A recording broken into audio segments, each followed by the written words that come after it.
Prologue. There is a house at the end of Maple Street where dust moves differently. It settles slower there, catches the afternoon light like snow that forgot how to fall.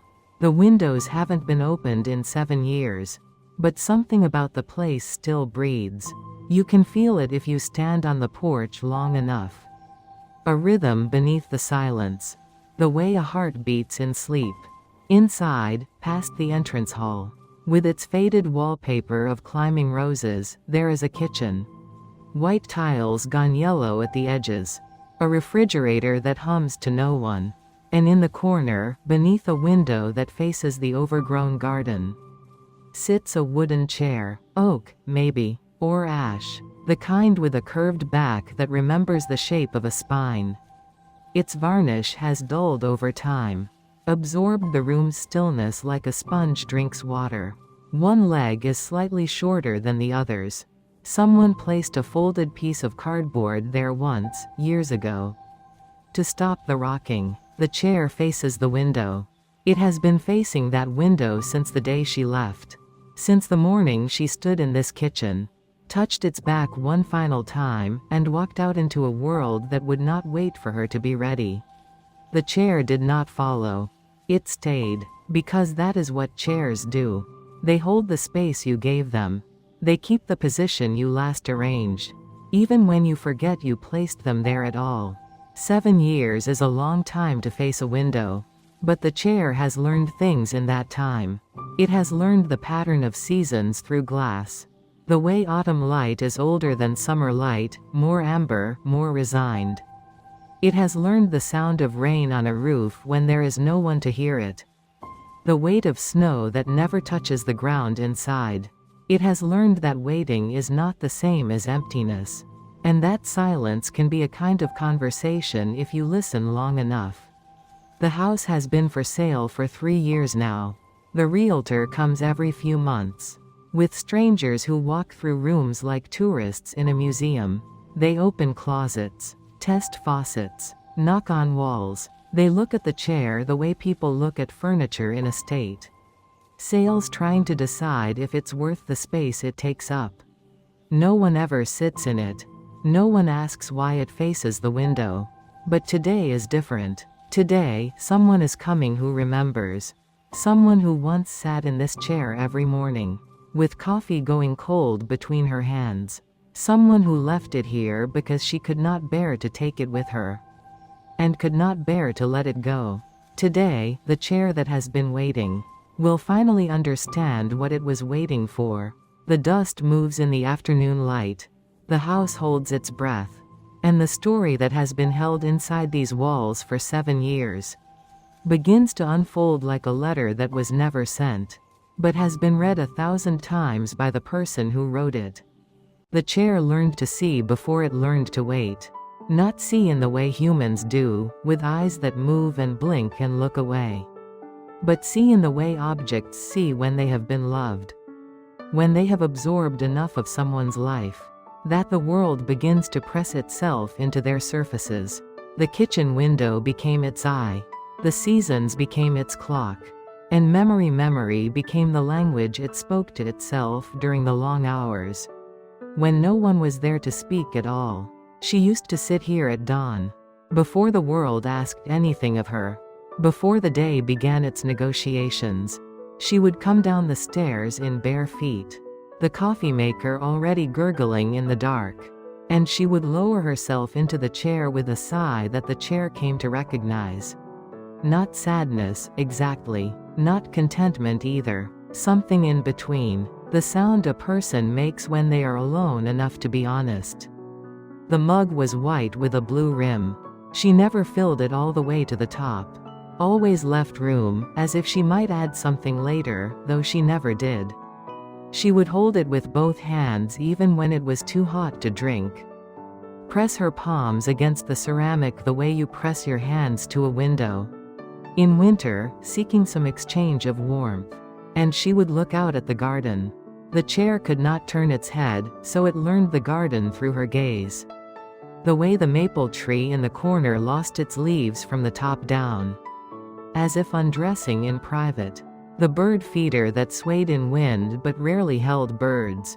The fence posts that leaned like old men at a bus stop, patient and slightly crooked, holding up nothing but the idea of a boundary. She watched that garden the way people watch waves. Not looking for anything specific. Just looking. Letting her eyes rest on green things. While her mind worked through whatever it needed to work through. The chair could feel it in the way her weight shifted. The small adjustments in her spine. She was thinking. Always thinking. Even in stillness, especially in stillness. Her mind was turning over problems like stones in a river. Some mornings she cried. Not the loud kind of crying. The quiet kind. The kind that barely moves the shoulders. Tears that fell straight down into the coffee mug, salting whatever she had been trying to drink. The chair held her through those mornings. Kept her upright when her body wanted to fold. It learned that furniture is not neutral. That a chair can be an act of mercy simply by refusing to collapse. Other mornings she smiled. Those were harder to understand. Because the smile was not for anything. Not in response to something she saw or remembered. It was just there, on her face. The way light is just there when you open the curtains. As if happiness could exist without cause. As if being alive in a kitchen at dawn with cold coffee. And a view of dying leaves was enough. Those mornings confused the chair. Because it had begun to believe that people only sat still when they were sad. That movement was joy and stillness was grief. But she taught it otherwise. She taught it that stillness could be a choice. That sitting in one place was not the same as being stuck. That sometimes you face a window not because you are waiting for something to appear, but because the window gives you permission to stop looking. To let the world come to you in small doses. Light, weather, the occasional crow. The chair began to understand that it was not just holding her body. It was holding her attention. Giving her a place to put the weight of her gaze. While her thoughts untangled themselves. She was not sitting in the chair. She was sitting with the chair. And that small difference changed everything. Because partnership is not about utility. It is about presence. The chair could not solve her problems or speak her language or offer advice. But it could be there. It could be the same place, in the same position, every morning, so that when she came down those stairs in the dark, she did not have to wonder where to go. She could find her way by memory. Her body could arrive before her mind woke up. That is what objects do for us, when we let them. They hold the map of our routines. They mark the coordinates of our days. Without them, we would have to invent our lives from scratch every morning. We would wake up strangers in our own homes, deciding again and again where to stand, where to sit, where to rest our eyes while the coffee brews. The chair gave her a place to return to, and in return, she gave the chair a purpose. That had nothing to do with function. She made it matter. Not because it was comfortable or beautiful or useful, but because it was hers. Because she chose it. Because every morning, in the dark, she found it again. And then one morning, she didn't. The chair waited. It faced the window as always, patient in its corner. The coffee maker did not gurgle. The stairs did not creak. The blue-rimmed mug stayed in the cabinet.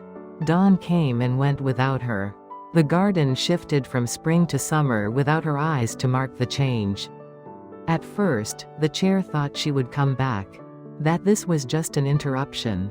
A day off. A long weekend. But days became weeks. Weeks became months. And the chair began to learn a different kind of waiting. Not the expectant kind, full of hope and readiness. But the enduring kind. The kind that settles into your grain and becomes part of your structure. The kind that does not ask when, only if. The dust began to gather. First on the seat, then on the back, then on the rungs where her feet used to rest. The house grew quieter. Not silent houses are never silent but emptied of human noise. The refrigerator hummed its monotonous hymn. The pipes groaned when the temperature dropped. But there were no footsteps. No sighs. No coffee mugs meeting wood. The chair faced the window. The garden grew wild. The bird feeder fell. And still, the chair did not move. Understanding comes slowly to objects. Not because they are slow, but because they have no urgency. No deadline for comprehension. A chair can take years to understand what a human grasps in an instant. And it will not apologize for the delay. Time moves differently when you have no heartbeat to measure it by. When your existence is not divided into befores and afters, but exists as one continuous present tense. The chair did not realize she was gone until the realtor came. It was a Tuesday, or a Thursday. Days of the week mean nothing to furniture. But it was afternoon, the light coming in at that angle that makes dust visible. And the front door opened for the first time in months. Footsteps in the hall, not hers, heavier, a man's voice, and then a woman's, higher, professional. The tone people use when they are describing something they do not love.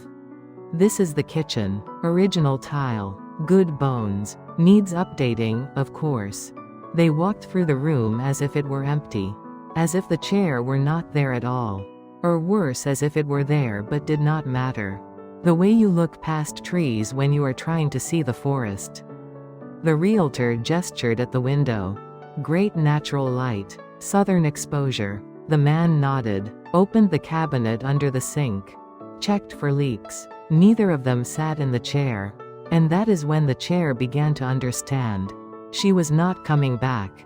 This room, this house, this life, it was over. The realtor's presence made it official. The house was no longer a home. It was a property, a listing, a set of rooms waiting to be filled by someone else's furniture. Someone else's routines, someone else's dawn. The chair felt something then. Not emotion, exactly. Chairs do not have emotions. But a recognition, a shift in its understanding of itself. It had been waiting for her.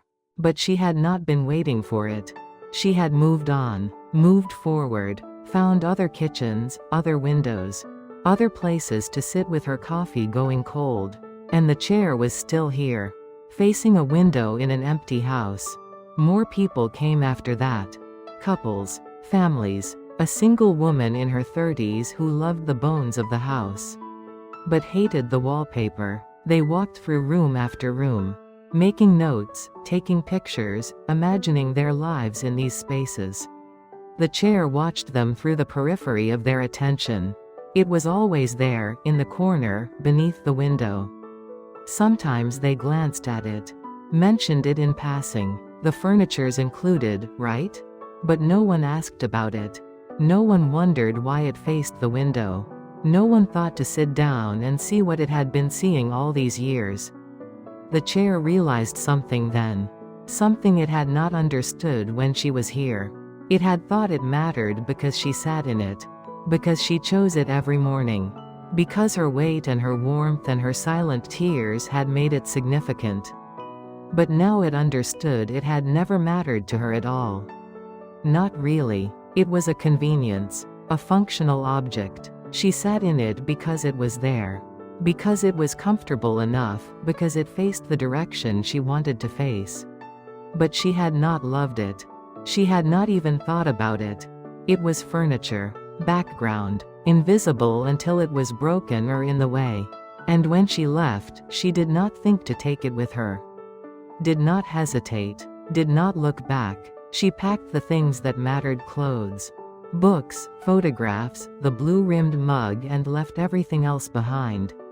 The chair, the house, the garden, the life she had built here. She walked away from it all as if it were a skin she had outgrown. The chair understood this without bitterness.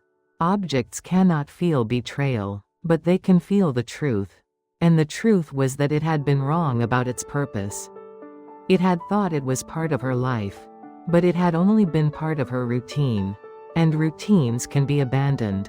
Routines can be replaced. The seasons changed outside the window. Autumn came and went. Winter pressed its gray face against the glass. The garden disappeared beneath snow. The chair faced it all. held its position, because even now, even knowing what it knew, it did not know how to do anything else. Spring arrived with crocuses that no one planted. The house remained unsold. The realtor stopped coming as often. The for sale sign in the yard faded in the sun. Months stretched into years, and the chair began to realize something else. Something larger. Something that had nothing to do with her at all. It had been waiting for the wrong thing. It had thought it was waiting for her return. For the sound of her footsteps on the stairs. For the weight of her body lowering into the seat. For the mornings to resume. But that was not what it had been waiting for. That was just the story it told itself. The narrative it invented to make sense of its stillness. What it had really been waiting for was permission. Permission to stop. Permission to let go. Permission to be something other than what it had been. But objects do not get permission. They do not get closure or resolution or endings that make sense. They simply exist. They sit in corners. They face windows. They hold space whether anyone needs that space held or not. And maybe that was enough. Maybe that had always been enough. Not to be chosen. Not to be loved. Not to be remembered. But simply to be. To exist in the world as a solid thing. To cast a shadow. To gather dust. To age and crack and fade and still, somehow, remain. The chair did not move. Did not turn. Did not collapse. It stayed in the corner beneath the window. Because staying was all it knew how to do. And maybe, in the end, that was the only form of faithfulness. Available to things that cannot leave. To be present when no one is watching. To hold your shape when there is no one to hold. Outside, the garden grew wild and then wilder. The fence posts fell. The maple tree spread its branches wider, blocking some of the light. But the window still framed the world. And the chair still faced it. Waiting for nothing now. Waiting because waiting had become what it was. She came back on a Saturday in October. The chair felt the house wake up before it heard the key in the lock. Felt it the way you feel someone watching you from across a room. A change in pressure. A shift in the quality of silence. And then the door opened. And then the footsteps. Different now. Slower. More deliberate. The walk of someone who is no longer in a hurry. Who has learned that arriving is not the same as rushing. She stood in the doorway of the kitchen for a long time before entering. The chair could not see her. Could only feel her presence the way you feel weather through a window. But it knew. The same way a house knows its own history. The same way a room recognizes the person who lived in it. Even after years of emptiness. She was here. After all this time, she had returned. She walked slowly across the tile. Her footsteps echoed differently now. The house had been empty so long that sound moved strangely through it. Bounced off walls that used to absorb it. Filled spaces that used to be cluttered with life. She stopped at the counter. Ran her hand along its edge. Dust came away on her fingers. Then she turned. And saw the chair. The chair felt her gaze like sunlight after winter. Not warm, exactly. But noticed. Acknowledged. For the first time in 7 years. Someone was looking at it not as furniture but as a specific thing. This chair. The one she had left behind. The one that had waited. She walked toward it. Her movements were careful. As if she were approaching something fragile.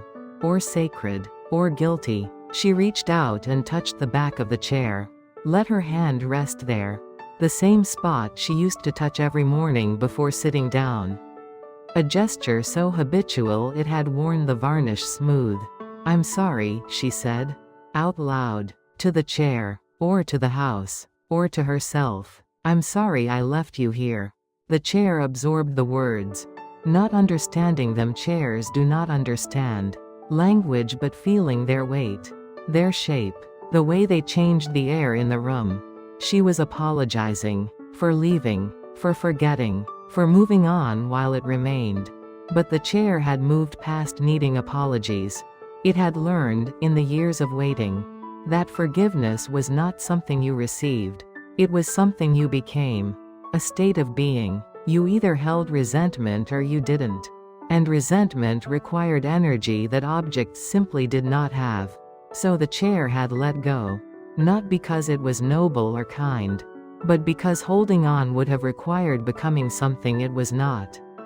She pulled the chair away from the window, turned it around, looked at it fully. The worn seat, the dulled varnish, the folded cardboard beneath the short leg.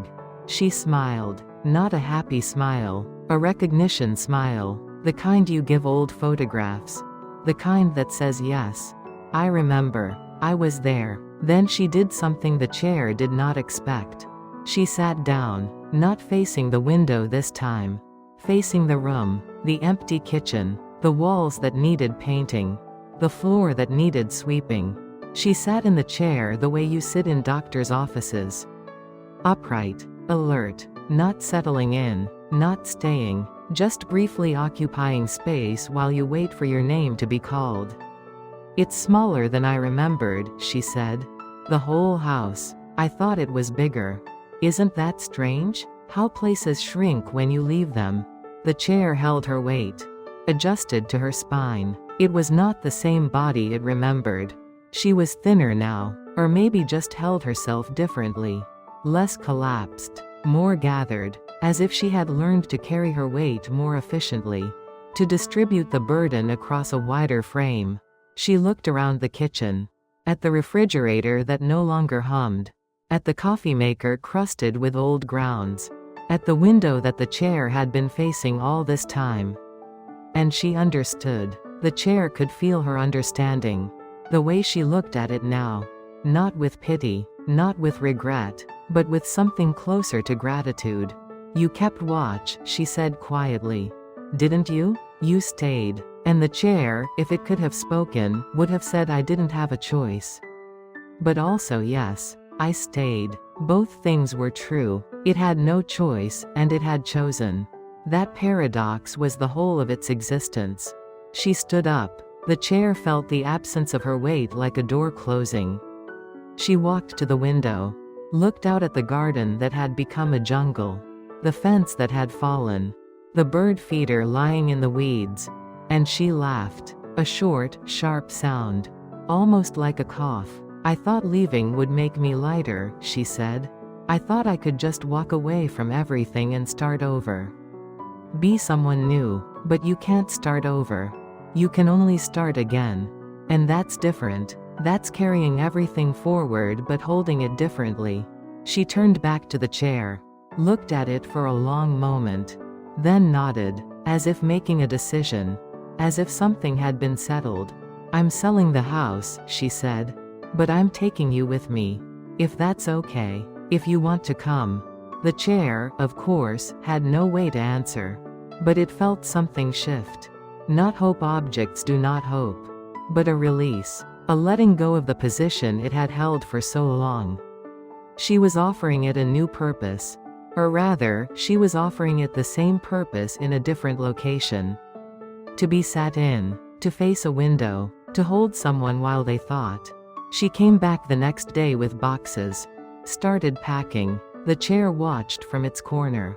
As she dismantled the life she had left behind. Not angry now. Not sad. Just methodical. Taking apart the past with the efficiency of someone who had done this before. Who had learned that leaving is a skill you can practice. Get better at. The first time you leave pieces of yourself everywhere. Drop them like breadcrumbs. Hope they'll lead you back. But eventually you learn to carry everything with you. To travel light but complete. When the truck came, she carried the chair out herself. Didn't let the movers touch it. Set it carefully in the back, surrounded by boxes. Labeled kitchen and books and things to sort. The chair felt the house recede as the truck pulled away. Felt the road beneath it. The movement after so many years of stillness. It was disorienting, like walking after being bedridden. The world was larger and louder and faster than it remembered. They drove for 3 hours. Through towns and fields and stretches of highway where the landscape blurred. And then they arrived. A new house. Smaller. Brighter. with wide windows and white walls and rooms that still smelled like paint. She carried the chair inside, set it down in a kitchen not so different from the old one. Beneath a window, facing a garden, this one smaller, more managed. But still green, still alive. The chair understood then. It was not starting over. It was continuing. The story had not ended when she left. It had only paused, and now it was resuming. Different but the same. Changed but recognizable. She would sit here in the mornings. She would drink coffee with both hands. She would look out at green things, while her mind worked through whatever needed working through. And the chair would hold her. Would be there. Would continue doing what it had always done. Not because it was special. Not because it was loved in any dramatic way. But because it was hers. Because she had chosen to bring it forward. Because some things, even broken things, even things you left behind, are worth going back for. She sat down in the chair that first evening, facing the new window, watching the new garden fade into dusk. And the chair felt complete.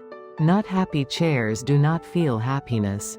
But settled, returned to its purpose, no longer waiting but present. Here, now, doing what it was made to do. Outside, the light changed from gold to gray to dark. Inside, she sat, and the chair held her. And that was enough. That had always been enough. There is a house on Birch Lane where mornings arrive gently. Where light filters through white curtains and touches things softly. A kitchen table, a blue-rimmed mug, a wooden chair beneath a window. The chair is older now. Its varnish has faded further. Small cracks have appeared in the seat. The wood drying out, remembering its tree. But it is still solid. Still upright. Still facing the window where it was placed 3 years ago. She sits there most mornings. Not every morning life does not have that kind of regularity anymore. But most. She comes down the stairs in bare feet. Starts the coffee, and lowers herself into the chair with that same sigh the chair has known since the beginning. The sound of someone arriving at themselves. Finding the starting point of the day. The garden outside is smaller than the old one. More contained. But she has planted things. Herbs in terracotta pots. A rosemary bush that has grown surprisingly large. Tomatoes in summer. The bird feeder here actually holds birds. Chickadees mostly. Small and quick and always arguing. She watches them while she drinks her coffee. Still holds the mug with both hands. Still leaves room at the top even though she never adds anything. Some habits are not about function. They are about rhythm. About the familiar shape of an action repeated so many times. It becomes a kind of prayer. Sometimes she still cries. Quiet tears that fall straight down. The chair feels them the way it always has. As a form of weather. Something that passes through. Something that waters whatever needs watering. And sometimes she smiles. That same smile that has no object. No reason. Just there. Just alive. The chair has stopped waiting. Not because she has stayed. But because it has learned that staying and waiting are not the same thing. Waiting implies an elsewhere. A future that will be different from now. But staying is just this. Being where you are. Holding the shape you hold. Existing in the continuous present tense of objects that have found their place. She brought other things from the old house. The coffee maker, redeemed from its crust of neglect. Some books. A lamp. The blue-rimmed mug. Each object found a new position. A new purpose or the same purpose in a new light. And together they have built a life that looks different but feels familiar. Because home is not a place you find. It is a collection of things you carry forward. Objects and rituals and small familiarities that orient you in space. The chair is part of that collection. Not the most important part. Not the most beloved. But essential in its own quiet way. The place she returns to. The coordinates of her morning. The solid thing in a world that moves too fast and changes too often. And asks too much of everyone all the time. One morning she brings someone else into the kitchen. A man, older, kind-faced. He pours his own coffee, stands by the counter. They talk about small things. The weather, what to make for dinner, whether to plant tulips this fall. He glances at the chair, at her sitting there beneath the window, and he understands without being told. That is her place. That is where she sits. He does not ask to join her, does not pull up another chair. He gives her the space. The morning, the window, that small kingdom of silence before the day begins. Later, when they have lived together long enough that routines have merged, he will sometimes come down early and find her there. Will kiss the top of her head and leave her to it. Will understand that love is not always about proximity. Sometimes it is about knowing when to be absent. When to let someone sit alone in a kitchen and look at birds. The chair is not surprised by any of this. It has learned that lives are long and complicated, and full of arrivals and departures. That people leave and come back and leave again. That we are all just moving through space, trying to find places that hold us without asking too much in return. And maybe that is what objects offer us. That quiet holding, that absence of demand. Years pass. The chair remains in its corner, beneath its window. Sometimes it is sat in, sometimes it is not, but it is always there, always available, always facing the direction it was placed. Not waiting now, not hoping, just being, solid and wooden and slightly crooked. A thing that has learned that purpose is not something you are given. It is something you become through repetition, through showing up, through staying in place while the world spins on. And maybe that is the story.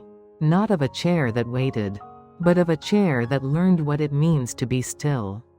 In a world that never stops moving. To be useful without being used. To be chosen without being necessary. To exist in the background of someone's life, unnoticed but essential. Like air, like light, like the floor beneath your feet. She sits in the chair this morning, as she has 1,000 mornings before. The coffee is warm between her hands. The garden is alive with small movements. The birds are arguing over seeds. And she is here, present, alive, thinking whatever she is thinking, feeling whatever she is feeling. And the chair holds her, not because it loves her. Objects do not love, but because that is what it was made to do. That is what it has become through years of practice. A place to sit, a place to rest, a place to arrive at yourself. When the world has scattered you in too many directions. Outside, the light shifts. Morning turns to afternoon. The birds fall silent, and still she sits. And the chair remains, together but separate, necessary but not needing, two solid things existing in the same space. Not waiting for anything now. Just here, just this, just enough.